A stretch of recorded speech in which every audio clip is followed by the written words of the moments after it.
Olá! Bora embarcar numa jornada fascinante hoje? A gente vai do micro para o macro, descobrindo como a molécula gigante de DNA, o nosso código da vida, consegue se organizar de um jeito espetacular para caber dentro de uma única célula, formando o que a gente conhece como cromossomo. Vamos lá? Para começar, vamos pensar numa coisa. Como é que as instruções que definem, sei lá, a cor da nossa pele ou do nosso cabelo estão escritas em nível molecular? A resposta, claro, está toda no nosso DNA.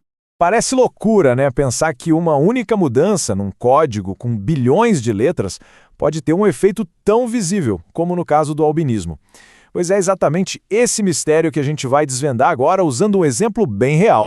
Olha só esse slide. Ele mostra o gene OCA2 em ação. Na esquerda, a versão padrão, que produz a proteína funcional e resulta na pigmentação normal. Agora olha para a direita. Uma única troca de letra no DNA, onde deveria ter uma guanina, tem uma citosina. Isso já modifica a proteína. E o resultado? Pode ser o albinismo. É um exemplo perfeito de como uma coisinha de nada no código pode ter um impacto visual gigantesco. Ok, para a gente entender isso de vez, a gente precisa falar a mesma língua. Vamos definir rapidinho os termos básicos que explicam como toda essa informação genética é organizada e passado para frente.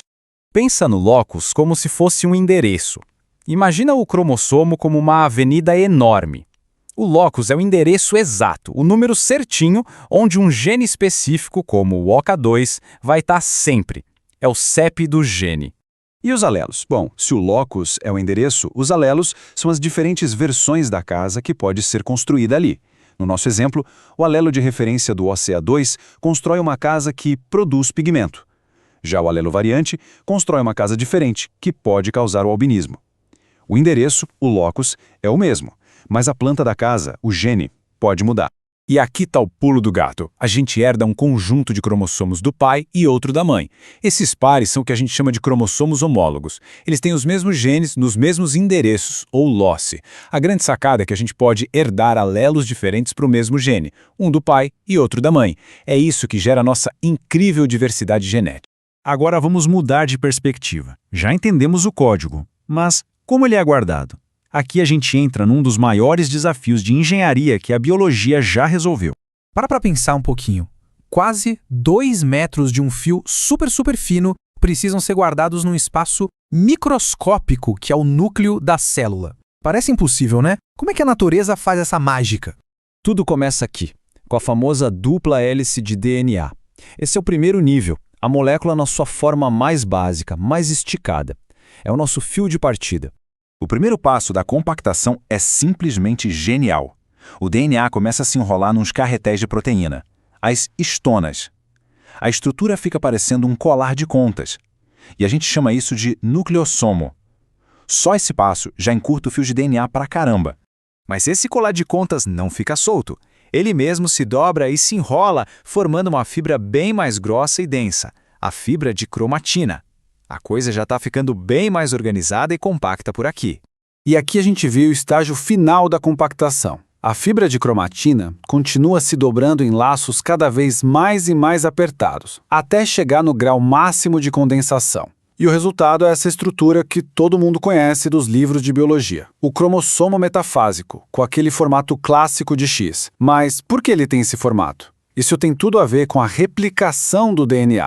Então, por que aquele famoso formato de X? A resposta está num processo essencial que acontece antes de a célula se dividir, a replicação do DNA. Presta muita atenção aqui, porque esse ponto é fundamental. Antes de replicar, um cromossomo tem uma molécula de DNA.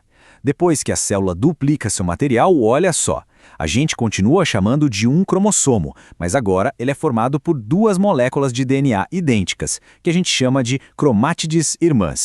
As cromátides irmãs, então, são basicamente clones perfeitos uma da outra, grudadas por uma região chamada centrômero. Então, matamos a charada.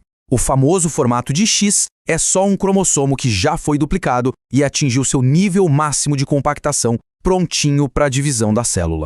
Agora que a gente já construiu o nosso cromossomo, vamos explorar a geografia dele. Como é que os cientistas sabem exatamente onde procurar um gene, como o OCA2? Um cromossomo tem uma anatomia bem definida. Esse ponto de estrangulamento no meio é o centrômero. Ele divide o cromossomo em um braço curto, que a gente chama de braço P, e um braço longo, o braço Q. E aqui está ele, o endereço exato do nosso gene de exemplo, o OCA2. Parece um código secreto, mas cada pedacinho aí tem um significado super preciso. Vamos decodificar isso rapidinho. 15 diz pra gente que é o cromossomo de número 15. Q aponta para o braço longo. E 11.2 é como se fosse o número da rua e o da casa, indicando a banda e a subbanda exatas. É basicamente um GPS do nosso genoma. Bom, agora que a gente já entendeu a estrutura de um único cromossomo, vamos dar um passo para trás e olhar o quadro completo, o nosso manual de instruções genéticas inteiro. E aqui está ele, o cariótipo humano. É o conjunto completo dos nossos 46 cromossomos, organizados em 23 pares. Toda a nossa informação, desde o gene OCA2 até todos os outros, está aí, empacotada e ordenada de uma forma impecável dentro de quase todas as nossas células. E assim a gente fecha a nossa jornada. Partimos de uma única letra no DNA, passamos por carretéis de proteínas, vários níveis de compactação, até chegar no conjunto completo de cromossomos. Essa organização incrível mostra o quão forte e resiliente a vida é.